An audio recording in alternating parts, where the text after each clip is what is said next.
Don't just be another foreigner, be a local Laowai. Welcome back to Local Laowai, the show that gives you everything you need to know for a smooth transition to life in China. I'm Donnie Newman.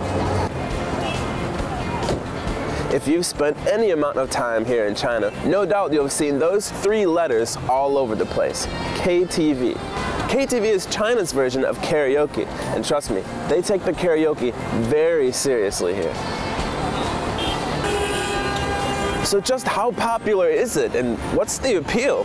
And arguably most importantly, what should you do should you find yourself with a mic in your hand one day? Keep watching.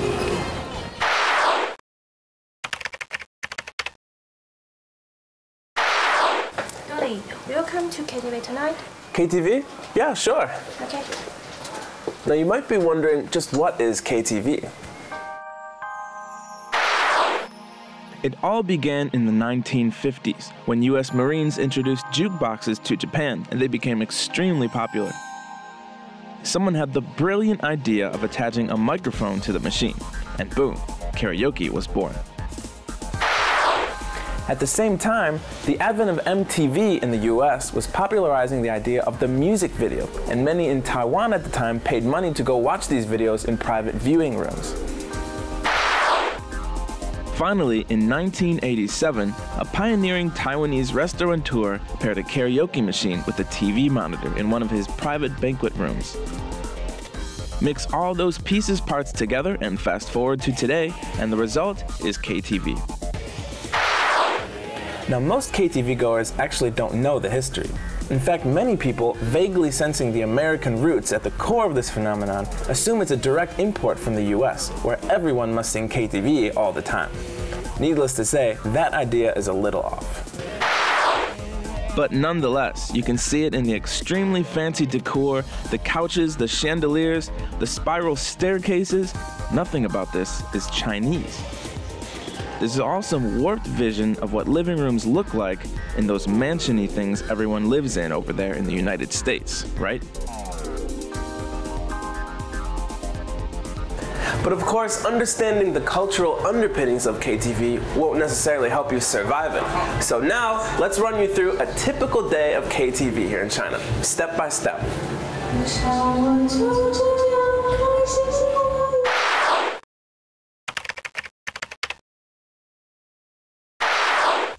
There are many reasons why Chinese people patron KTV establishments.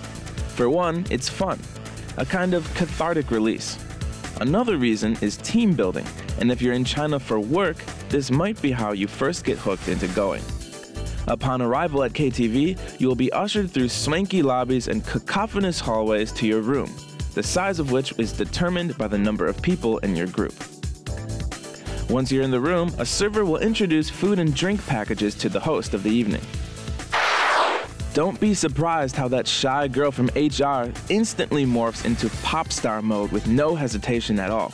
Public performance is nothing to be shy about here, especially at a KTV, where the whole point is to sing.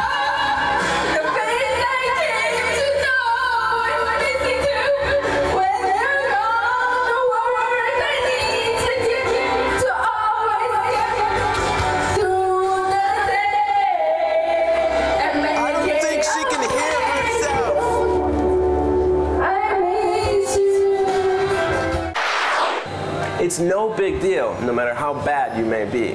Remember this when it's inevitably your turn to sing, and don't panic. If you really must stall, you can just say that you want to pick the song yourself.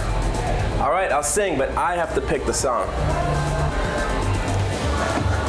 Now, most KTVs have quite an eclectic mix of English songs available. You have classics like Elvis and the Beatles, 80s hits like Journey and U2, and of course modern day crooners like Britney Spears, Lady Gaga, and the Black Eyed Peas.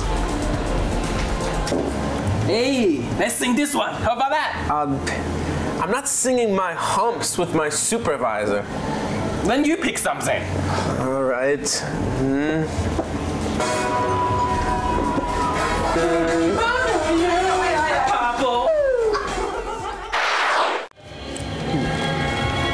Here's Here's one more tip for you. Prepare a Chinese song, even if it's really lame or simple. If you can prove that you can do it, you'll score big brownie points with your Chinese friends.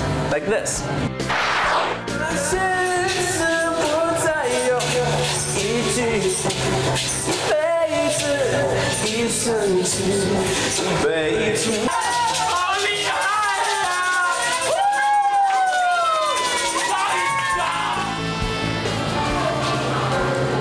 So that concludes our episode on KTV. Enjoy yourself out there.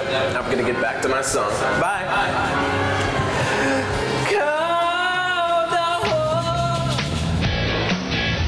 On the next episode, we'll show you how the coolest Laowai networkers meet new people. Until then, be sure to keep sending in your questions at Local Laowai at VON.TV. I'm Donnie Newman. We'll see you next time.